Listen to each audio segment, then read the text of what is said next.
আসসালামু আলাইকুম। আশা করি সবাই ভালো আছেন। আজকে আমি আপনাদেরকে আমার ড্রোন ক্যামেরা দিয়ে ভুলতা গাউসিয়া ঘুরে দেখাবো। আমাদের এই ভুলতা গাউসিয়ার সবচেয়ে বড় অর্জন ভুলতা গাউসিয়া মার্কেট। কারণ গাউসিয়া মার্কেটের জন্যই এলাকার আশেপাশের কয়েক হাজার মানুষের কর্মসংস্থানের সৃষ্টি। ভুলতা গাউসিয়া মার্কেটটি বাংলাদেশে বিখ্যাত পাইকারি কাপড়ের মার্কেট নামে পরিচিত। সপ্তাহে সোম ও মঙ্গলবার এই মার্কেটে কাপড়ের হাট বসে এবং প্রতি শনিবার এই মার্কেটটি বন্ধ থাকে।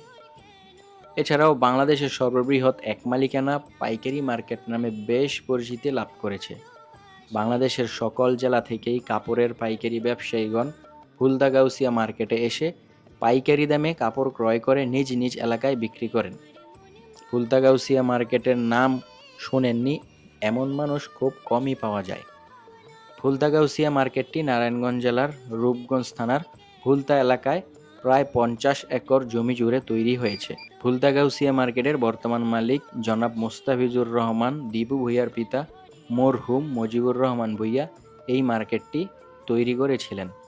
মুরব্বীদের মুখে শোনা যায় প্রথম এই মার্কেটটি চালু করতে স্বনামধন্য মরহুম মুজিবুর রহমান ভূঁইয়া ব্যবসায়ীদেরকে অনেক রকম সুযোগ সুবিধা দিয়ে অনেক পরিশ্রমের পর মার্কেটটি চালু করেছেন, যার বর্তমান ফল ব্যবসায়ী ও ক্রেতাগণ ভোগ করছেন। আমাদের এই ভুলতা গাউসিয়া মার্কেটের আশেপাশে আরও অনেক মার্কেট রয়েছে। Noor mansion market, Tantbazar market, Balaikha tin market, এছাড়াও আরও অনেক নতুন নতুন মার্কেট হয়েছে। তবে সবচাইতে জনপ্রিয় আমাদের এই ভুলতা গাউসিয়া মার্কেট।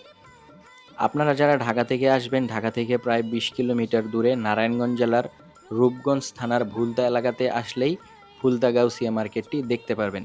ভুলতা গাউসিয়া মার্কেটে হাজারো মানুষের কর্মসংস্থান, হাজারো মানুষ এখান থেকে কাপড় ক্রয় করে তাদের এলাকায় বিক্রি করে জীবিকা নির্বাহ করে। বাংলাদেশের অধিকাংশ মানুষই ভুলতা গাউসিয়া মার্কেটটি এক নামে চিনে। আশা করি আজকে আমার এই ভিডিওটি ভালো লেগেছে। ভালো লাগলে অবশ্যই আমার এই ইউটিউব চ্যানেলটি সাবস্ক্রাইব করবেন এবং ফেসবুক পেজটিকে ফলো করবেন। আজকের মতো বিদায় নিলাম, দেখা হবে নেক্সট কোনো ভিডিওতে। সবাই ভালো থাকবেন। আসসালামু আলাইকুম।